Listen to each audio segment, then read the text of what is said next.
La idea es aquí dar ideas que usted debe repasar más que todos los temas que hemos visto. En la primera semana vimos lo que es tributación internacional, ¿no? Las diferencias entre fiscalía internacional y tributación internacional, ¿no? Fiscalía internacional es más amplia, ¿no? Porque abarca la tributación y además abarca las políticas fiscales, ¿no? Principio básico de tributación internacional, lo puede revisar, ¿no? Principio básico, sí. Después, en esta parte, doble imposición. En doble imposición hay que tener claro qué cosa es, por ejemplo, más allá del concepto de doble imposición, qué cosa es doble imposición jurídica, ¿no? Cuando una misma renta y una misma persona eh, se someten a gravamen, es decir, se va a gravar dos veces a la renta, sí, pero en cabeza de una misma persona, ¿no? Doble imposición jurídica. Y tenemos la doble imposición económica, que es donde se graba, si bien es cierto, la renta, dos veces la renta, pero en cabeza de dos personas diferentes, de dos empresas diferentes o dos personas diferentes. Esa es la doble imposición económica, recordemos.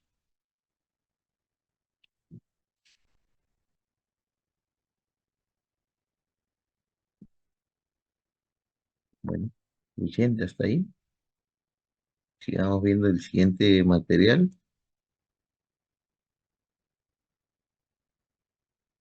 Veamos el siguiente, que es lo más relevante para que usted recuerde y revise.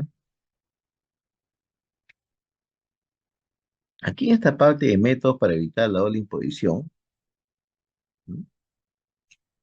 La idea de los métodos, ¿no? El método de exención, que es el primero, ¿no?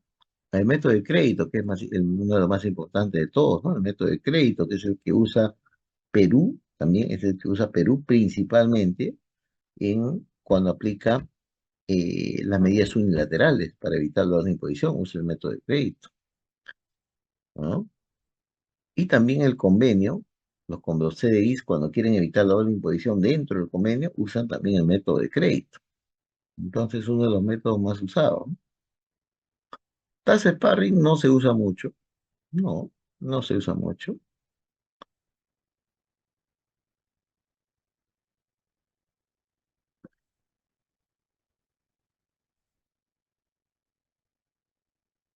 Aquí están las ventajas y desventajas de los convenios. Y aquí ya entraría hasta la parte medular, ¿no? Propia de la teoría de convenios, ¿no? Vamos, sigamos avanzando. Antes de eso, en esta parte está, por ejemplo,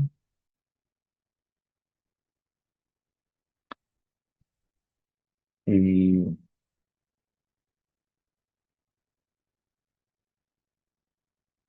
métodos para evitar la imposición,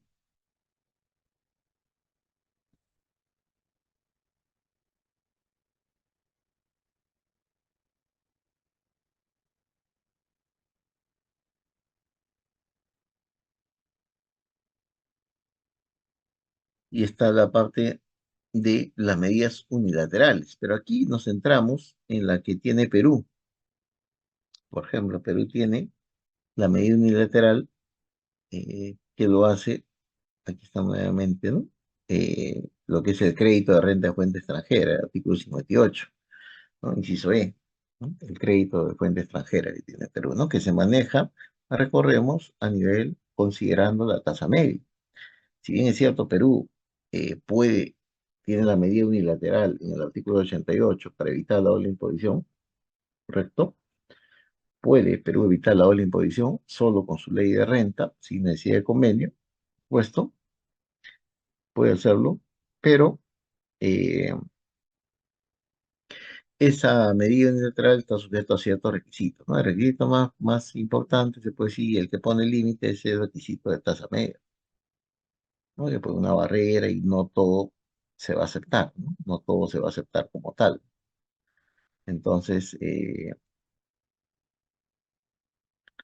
si bien es cierto, Perú tiene esta medida, pero sujeto a límites como la tasa media, entre otros requisitos que señala el 88, ¿no? Ya, listo. Muy bien. sigamos viendo temas, puntos relevantes.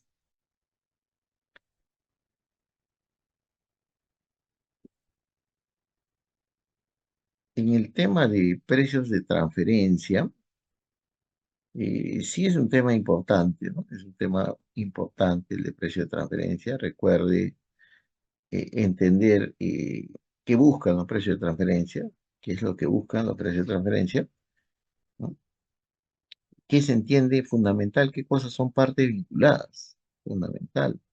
Es decir, eh, puede, o para alguna fila viene, pues, identificar las partes vinculadas, ¿no? ¿Cómo identifico las partes vinculadas, ¿no? Entonces, recordemos toda la teoría que hemos visto de partes vinculadas, ¿no? Hay dos materiales de esto. Vimos análisis de comparabilidad también,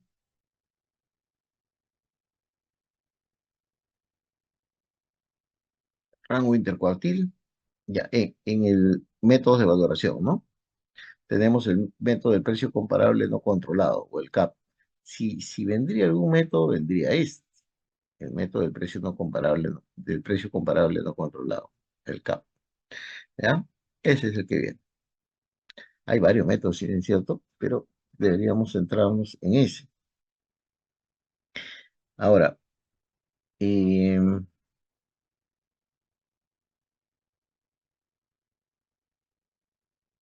para ir cerrando precio de transferencia antes de entrar a convenios, también aquí hay otro material de precios, ¿no? Importante el ámbito de aplicación de precio de transferencia. ¿A qué operaciones se aplica precio de transferencia?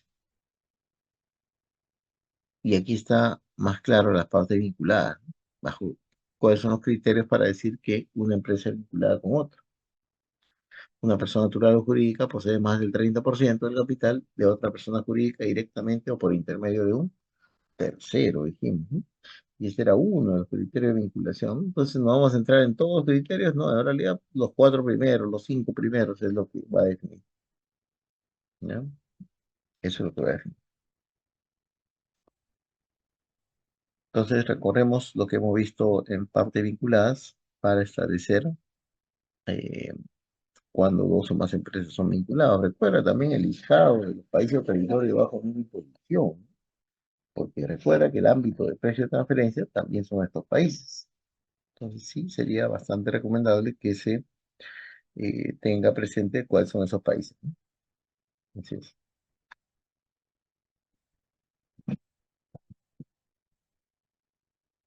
¿Listo?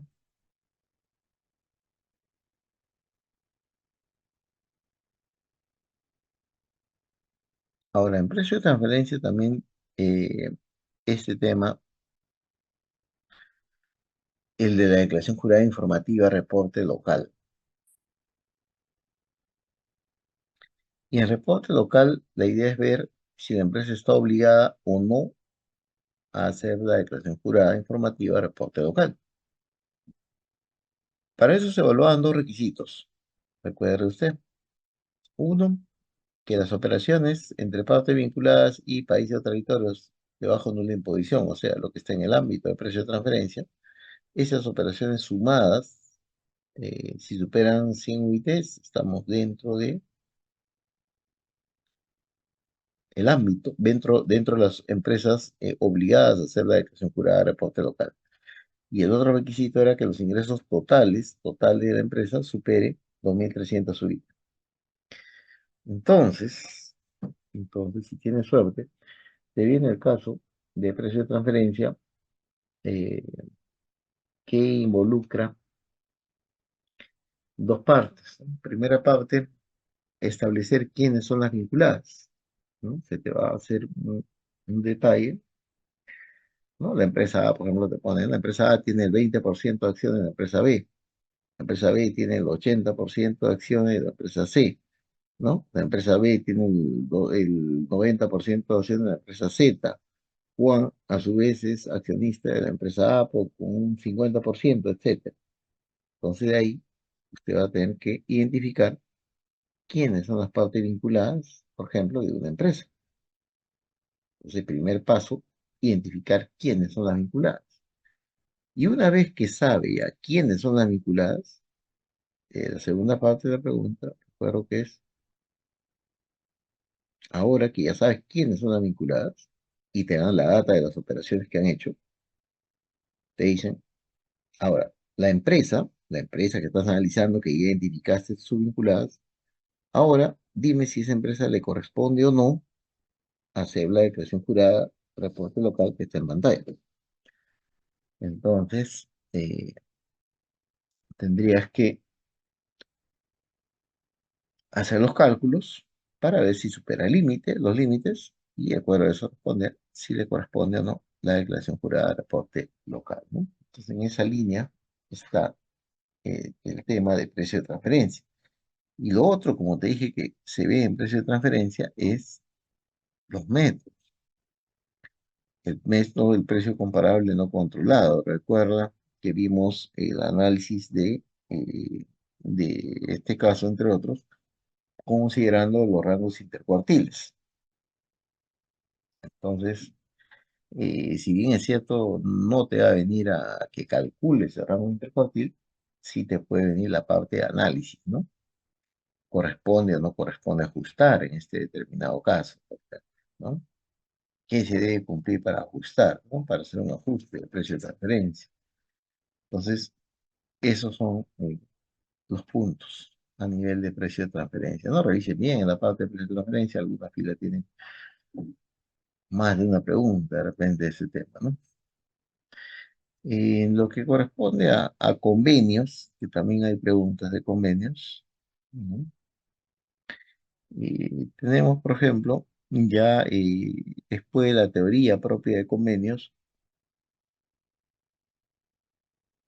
la parte de la aplicación, ¿no? La parte de la aplicación de los convenios. Vamos a ver acá. Ahí está, ¿no? Aplicación de convenios. Recuerden que en convenios existe la figura de tributación exclusiva y de tributación compartida, ¿no? Tributación exclusiva se graba en un solo estado y tributación compartida se está grabando en dos estados, ¿no?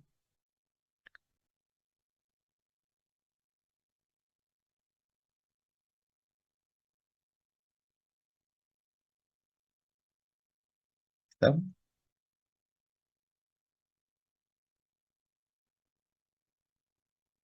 ¿Cuál es la finalidad de los convenios? Recuerda que Perú suscribe su convenio bajo el modelo OCDE, toma de referencia el modelo OCDE, ¿no?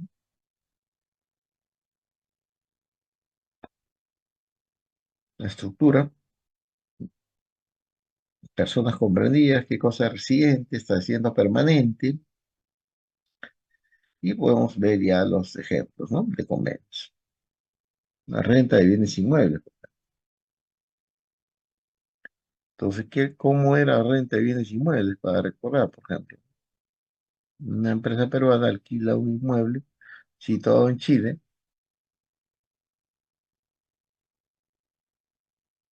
a una empresa que también está en Chile. Entonces, considerando que se va a aplicar el convenio, eh, donde se graba la renta, ¿no? Entonces, la renta, en este caso, se graba únicamente en Chile, sería la respuesta, ¿no? La renta se graba únicamente en Chile. Así es. ¿Qué es el país de la fuente en este caso, ¿no? ¿Qué es el país de la fuente? Y ahí lo tenemos, por ejemplo,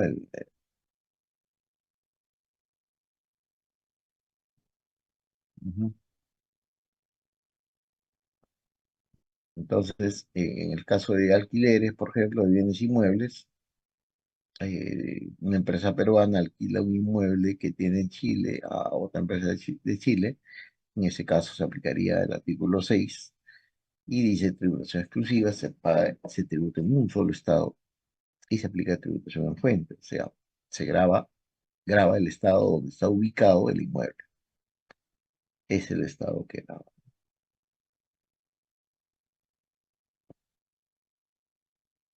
En lo que son rentas empresariales, muy importante el artículo 7, así pequeño, simple, pero fundamental, porque renta empresarial va a englobar las rentas que no están en otra, que no están en otro artículo. Es el artículo principal de rentas empresariales. Por ejemplo, si la renta proviene de interés, hay otro artículo de intereses, ¿no? Pero si no hay otro artículo, estaríamos en rentas empresariales del artículo 7.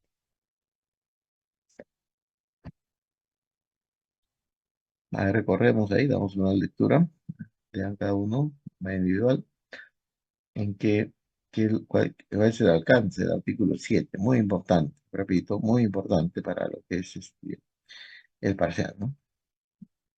Entonces recorremos ahí.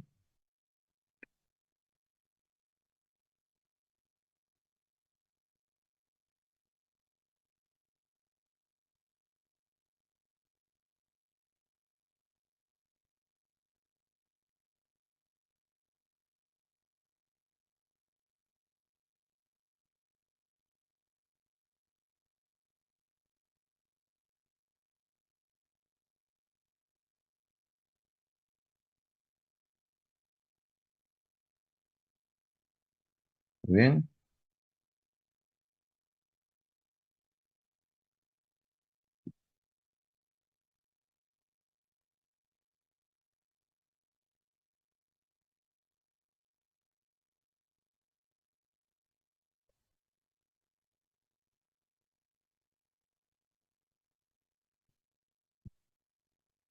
Ahora, como hemos leído, ¿cuál es lo importante acá? Dice que los beneficios de una empresa, de un Estado contratante, solamente pueden someterse a imposición de ese Estado.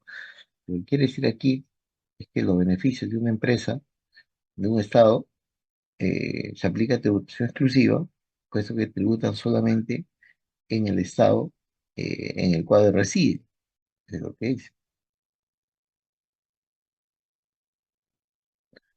¿no? Entonces, se prima el criterio de residencia, como lo ves en la parte azul, ¿no? Tributación exclusiva, y el que grava es el país de la residencia. Entonces, si una empresa eh, de Perú, por ejemplo, veamos ya, porque la figura roja, sí, la línea roja ya es el complemento cuando existe establecimiento permanente, ¿no? Claro, en ese caso van a grabar los dos estados cuando es establecimiento permanente. Mientras no hay ese establecimiento permanente, se aplica la línea azul, ¿no? La indicado, y veamos, por ejemplo, este supuesto, ¿no? Veamos este caso, ¿no? Leamos un ratito este ejemplo, quién estaría grabando en esta operación, ¿no?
Muy bien. Entonces, en el caso que han analizado, dice Chile, ha prestado servicio de mantenimiento a Perú, ya, a una empresa peruana, y este servicio dice califica como asistencia técnica. Se realizó en Perú y fue utilizado en Perú. Entonces se pregunta de cuál es la tasa de retención y en qué caso dicha operación configura este asiento permanente.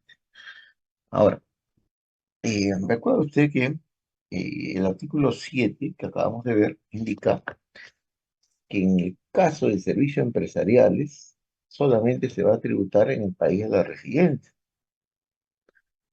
Quiere decir que en el país donde la empresa que genera la renta reside. ¿No? Lo debemos saber. Ahí está. Los beneficios. En el caso, el beneficio lo tiene el prestador, el vendedor, ¿no? Los beneficios de una empresa, de un estado contratante, solamente pueden someterse a imposición en ese estado. O sea, los beneficios que obtiene Chile solo pueden someterse a imposición en Chile, ¿no? Entonces, en principio, si aquí el que obtiene el beneficio es Chile, ¿no? Solo puede someterse a imposición en Chile. Pero cuidado, cuidado, porque la pregunta sería el servicio de asistencia técnica. Y si es asistencia técnica, habrá otro numeral, otro artículo del convenio que hable de asistencia técnica, porque si hubiera, se aplicará ese. La respuesta es no hay para ese caso. Ya, no hay.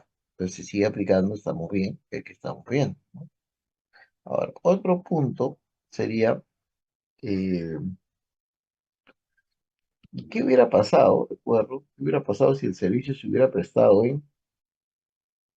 en Chile, en Perú, la mitad en Perú, la mitad en Chile, por internet, etcétera, ¿no? ¿Hubiera cambiado en algo? La respuesta hubiera cambiado en algo, me refiero. Y bueno, en realidad no hubiera cambiado nada, porque la norma, como lo ves, el CI, no indica, no hace referencia al lugar donde se ha prestado eso. O sea, en otras palabras, el CI no toma en cuenta el lugar donde se ha prestado. O sea, simplemente dice eh, que este servicio se graba en el país de la residencia, ¿no? Se graba en el país de la residencia. Muy bien, entonces la respuesta acá sería, ¿cuál es la tasa de retención? Cero. Se refiere a Perú, ¿no? ¿Cuál es la tasa de retención en Perú? Cero, porque Perú no retiene nada, paga completo. Ya, eso es. ¿Y en qué caso ya se configura este asiento permanente? Bueno, hay supuestos, ¿no? Para que configure este asiento permanente, ¿no? En principio, si hagamos un servicio, tendría que exceder el plazo de 183 días, ¿no? A partir de ese momento se configuraría un asiento permanente, ¿no? Y si fuera el caso de este asiento permanente, tributa en ambos estados, ¿no? Tanto en Perú como en Chile. Muy bien. Entonces, recuerden lo que se ha visto.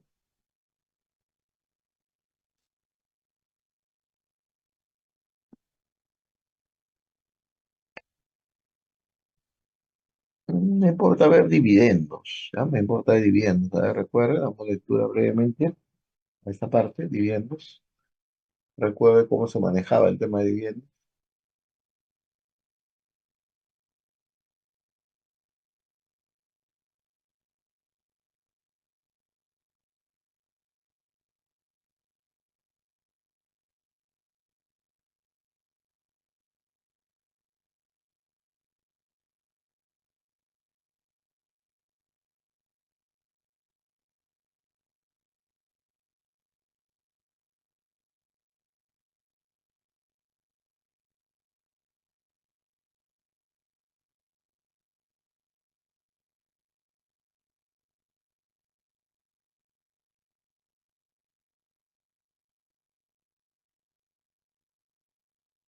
Dividendos, recuerde usted que se aplica tributación compartida, ¿no?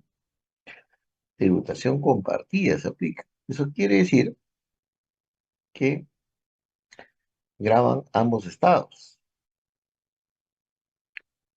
Y cuando hay tributación compartida, el alumno tiene que recordar que siempre en tributación compartida y graban los dos estados, se le da cierta preferencia al país de la residencia, siempre.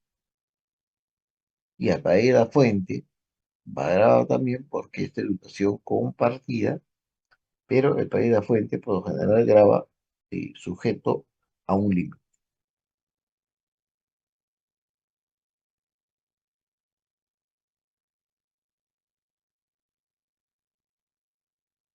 Muy bien.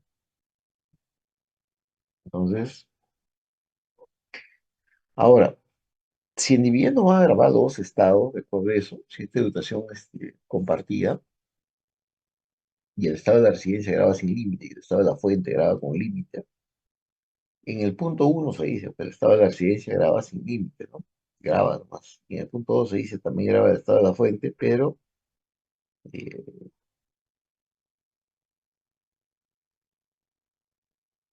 sujeto al límite, pero a ver, si bien es cierto, hemos comentado en clase que la norma, el CI le pone límite, ahí está el límite, 10%, 15%, ¿no? Le pone límite, pero usted debe tener en cuenta que nuestra tasa peruana de dividendos es 5%. Entonces, cuando la norma dice que grave, vamos a imaginar que en esta situación del punto 2 se encuentre Perú, acá se encuentra Perú, digamos, y aquí Chile está acá, ejemplo, y Perú está acá, ejemplo. Entonces Chile graba completo y Perú graba sujeto, también graba pero sujeto a un límite que no podrá exceder del 10% o del 15%. Entonces el alumno debe un ratito, antes de poner 10% o 15%, recordar cuánto es la tasa de dividendos en Perú, que es 5%. Entonces, si estoy en este supuesto y me toca 10%, el alumno dice, ¿aplico 10%? Entonces, no, porque la norma dice no podrá exceder, dice. No es eh, que no puedes exceder de 10 o no puedes, acá mejor, vamos a dar la siguiente, ahí, no puedes exceder de 10%, ¿correcto? Pero no te está diciendo la norma que apliques 10%, está diciendo que apliques tu tasa nacional, local, que no podrá exceder del 10%. Eso es, así es. Entonces, a las finales, tanto en el caso de aquí, en el A y el B, que están ahí, no le hacen mucho efecto a Perú, porque le dicen no superes 10, no superes 15. Pero Perú dice, bueno, en realidad yo nunca he superado, ¿no? Siempre he estado en 5%. Recuerden que el CI no está para crear tributos, no está para aumentar tributos, no está para inventar tributos, no está para eso, ¿no? No está para el CI, lo que está haciendo es repartiendo potestades de qué estado graba o qué estado no graba y le pone límite. Pero el CI nunca dice, pues si Perú tiene una tasa del 5, cóbrale 10, no está diciendo eso, ¿no? ¿Correcto? Nunca va a decir eso, ¿ya? Eso es. Entonces recuerde la figura de dividendos, ¿no? Por acá hay un ejemplo. Ahí recuerde usted el ejemplo que se ha visto en clase. Ah, recuerde. Ahí está. Lea unos minutos. Entonces, revise la parte de dividendos, ¿ya? Mi sugerencia.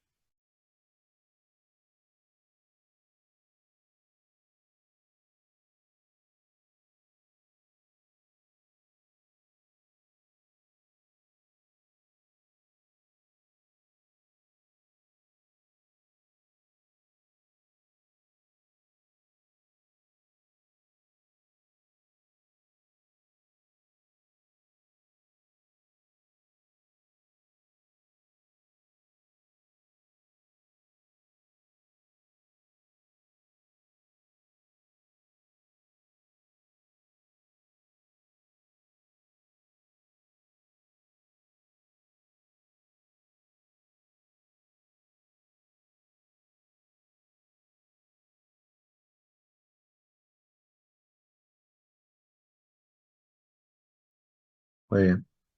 Veamos intereses. Intereses también tiene tributación compartida. En el punto uno graba el estado de la residencia y en el punto 2 graba el estado de la fuente. Ahora, ¿qué debo saber?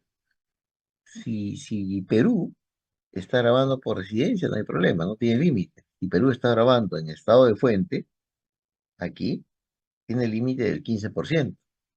Pero para eso recuerde que Perú, eh, ¿cuáles son las tasas de Perú de retención de intereses?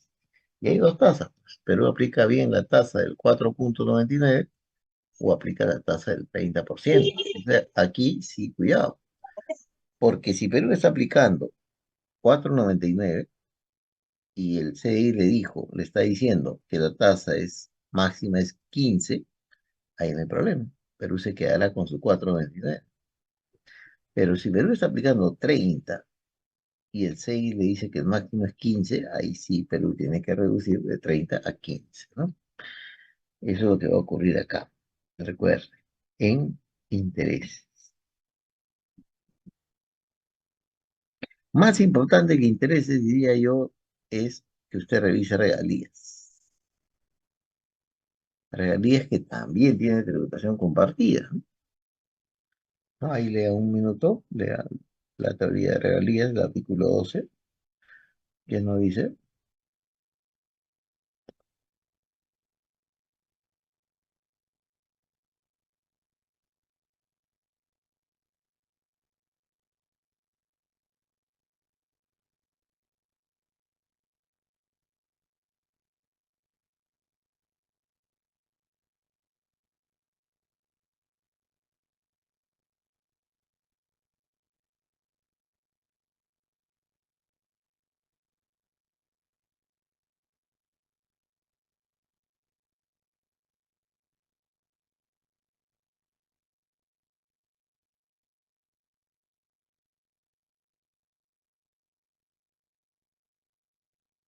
Entonces, como observas, también estamos frente a tributación compartida, ¿no? ¿Y cuál es la tasa que Perú comúnmente aplica a las regalías? Si es que le tocara a Perú, ¿no? Porque Perú puede estar de acuerdo en el numeral uno o en el numeral 2, dependiendo de cómo se plantea la operación, ¿no? En el numeral uno, Perú graba normal. En el numeral 2, Perú graba con límite. ¿Con límite de cuánto? Del 15%, como se indica ahí. Pero ¿cuál es la tasa normal de Perú de regalías?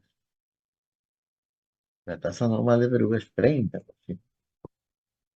Entonces, si le ponen un límite, obviamente que Perú sí graba, pero con límite, con límite. ¿De acuerdo? Si ya no aplica 30, aplicaría 15 en ese caso. Así es.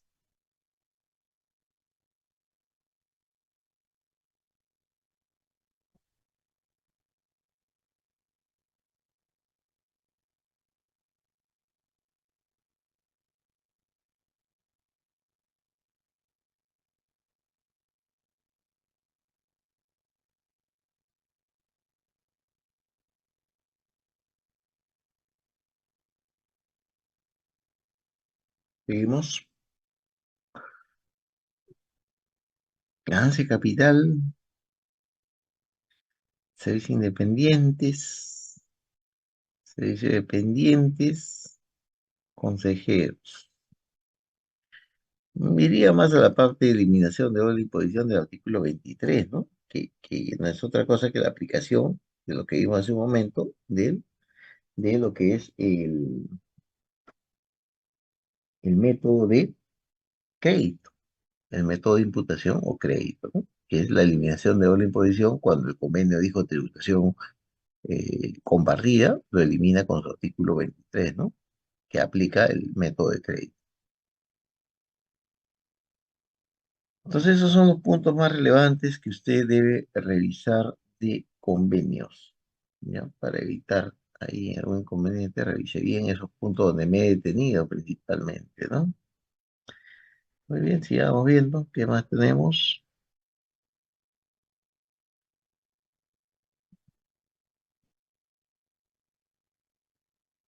Pasamos a la parte de aduanas, ¿no? Donde está la teoría y también las exposiciones que se han hecho al respecto, ¿no? De aduanas y comercio exterior. Y aquí me quedaría sin cierto estado de importancia del comercio internacional, ¿no? La ventaja del comercio internacional, ahí está,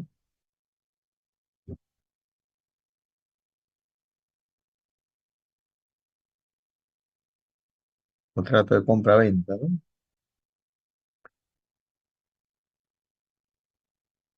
¿Ya? Sí entraría más de repente en la parte de aduanas a ver Incoterms, ¿no? Incoterm sí vería un poco más, me tengo más de Incoterm. Me pueden preguntar, por ejemplo, cuál es la importancia, la funcionalidad del Incoterm. Y también me pueden preguntar por algún Incoterm específico, ¿no? Entonces,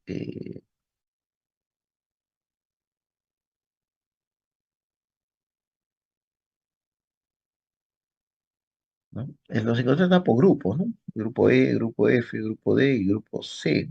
Entonces, esos son. También me pueden preguntar el Incoterm Word, ¿no? Explíqueme brevemente en qué consiste, ¿no? El Word, el, el FOB, ¿no? El, el DDP, por ejemplo. Entonces, no nos olvidemos, como mínimo, los criterios de un Incoterm son uno, hasta dónde pago, ¿no? Y dos, hasta dónde va mi riesgo, ¿no? Hasta dónde yo asumo el riesgo y hasta dónde yo asumo el pago, ¿no? De la cadena de importación, ¿no? Entonces, eso es lo más relevante en esta parte, ¿no?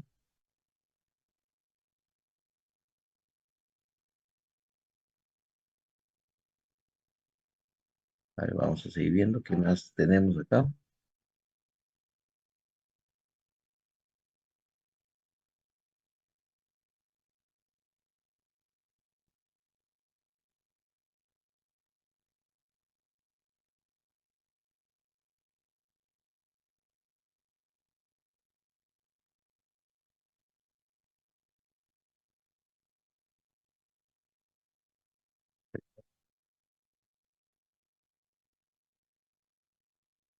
A ver, veamos el siguiente. No, no, a ver todavía.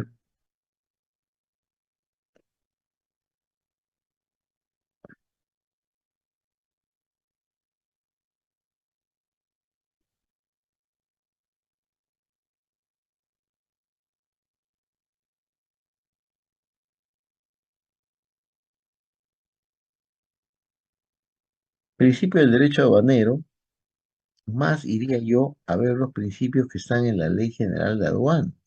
Eso sí le recomiendo ver. Aquí está la Ley de Aduanas, ¿no?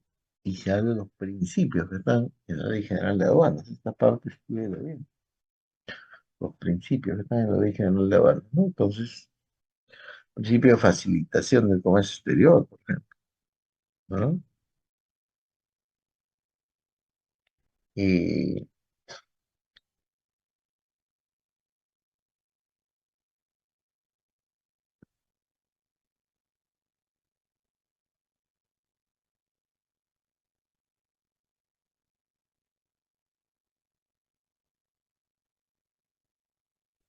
tenemos el principio de delegación de facultades al sector privado, que es donde intervienen los operadores de comercio exterior, ¿no?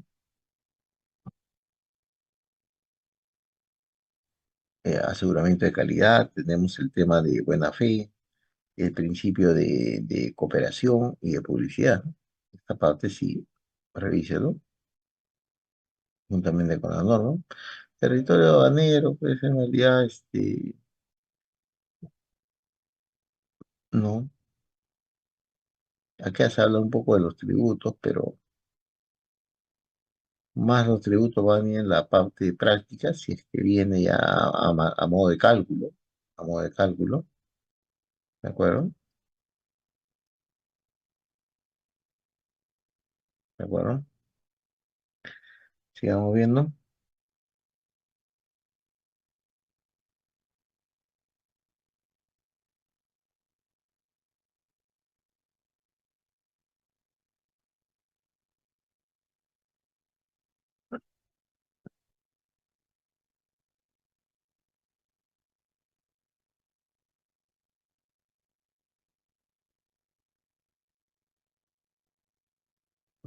Veamos.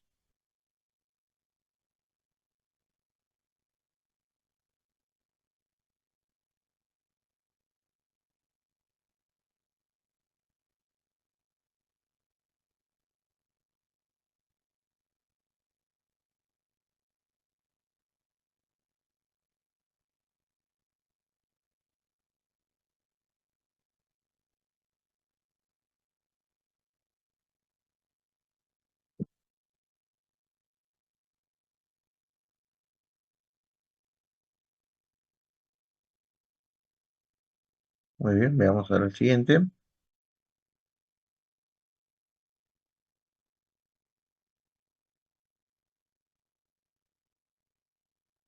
La parte de arancel de aduanas, y aquí está. Operadores de comercio exterior diría más que arancel de aduanas. Sí, ¿quiénes son los operadores, no? Comercio exterior. Ese sería la idea, ¿no? Y después iría valoración aduaneras, la idea, o al menos saber cuáles son los métodos, ¿no? Mencionar los métodos, por ejemplo, primer método, ¿no? Valor de transacción. Segundo método, que se refiere a lo que es valor de transacción de mercancías idénticas. Tercer método, mercancías similares, ¿no? Y el cuarto método, por ejemplo, valor reducido. Entonces, sí, así es. Muy bien, veamos el siguiente.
Muy bien, en cuanto a regímenes aduaneros, sí debemos tener claro los regímenes, por ejemplo, de importación, ¿no? Importación para el consumo, importación para reimportación en el mismo estado, ¿no? Admisión temporal para exportación en el mismo estado, los regímenes de importación, de exportación, de tránsito, de depósito, de perfeccionamiento. Yo me quedaría con los regímenes de importación y lo de perfeccionamiento.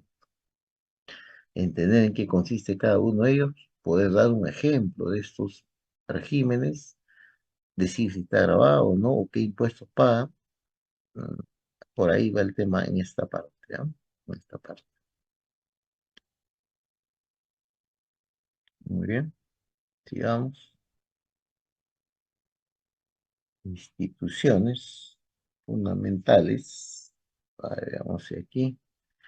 Territorio, arancel, valoración, ¿ya? A ver, ¿qué más tenemos?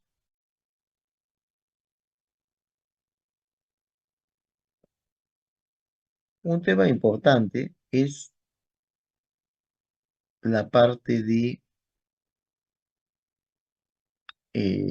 contabilización de exportaciones e importaciones, ¿sí? Entonces se puede preguntar, por ejemplo, contabilización de importaciones. Y acá va a involucrar que en alguna de dos cosas. Uno, que haga el cálculo, ¿no? El cálculo, ¿no? FOB, CIF, ¿no? Y sacar los impuestos, ¿no? IGB, valores, selectivos, según corresponda, ¿no? ¿No? Y a la par hacer los asientos de esa contabilización, de esos cálculos que está realizando, ¿no? Eso es lo que corresponde. Entonces, eso es lo que se espera en esta parte de contabilización, ¿no? Por ejemplo, aquí hay algunos ejemplos que hicieron en clase, ¿no? De importaciones, por ejemplo, ¿no? Los asientos de compra, de la factura, ¿no? Después,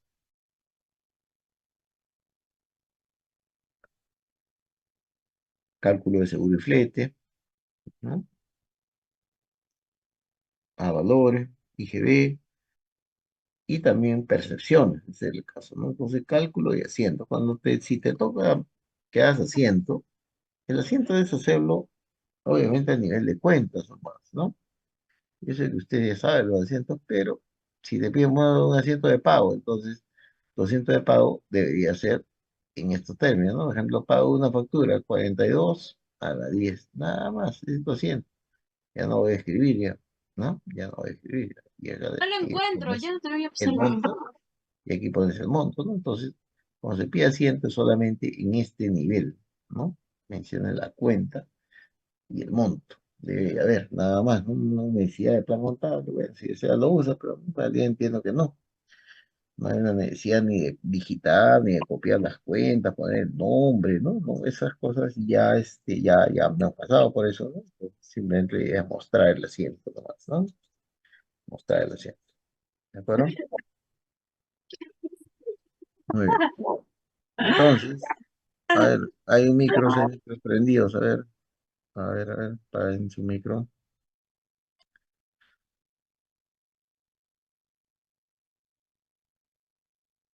Muy bien, entonces, contabilización.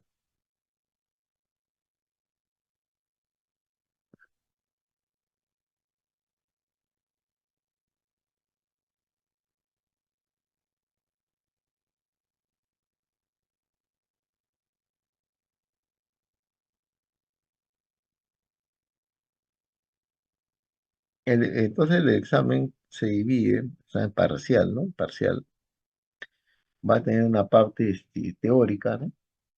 Una parte teórica, aproximadamente 8 puntos de preguntas, y una parte práctica de 12 puntos, de 3 preguntas de práctica posiblemente. Entonces, la recomendación es que usted revise, ¿no? Lea bien el examen, ¿no?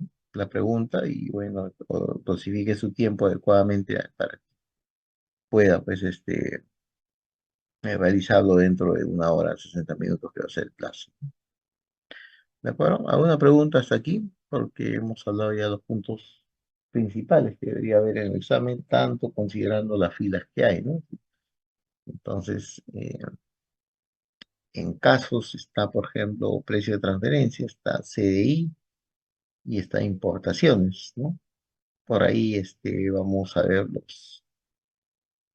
los casos, ¿no? Por ahí están los casos. Y lo demás en la parte teórica son los temas que se han mencionado. Si hay alguna pregunta, me comentan. Vamos a estar pasando la lista de asistencia, ¿eh? Responden por el audio para considerar su asistencia. Alayo.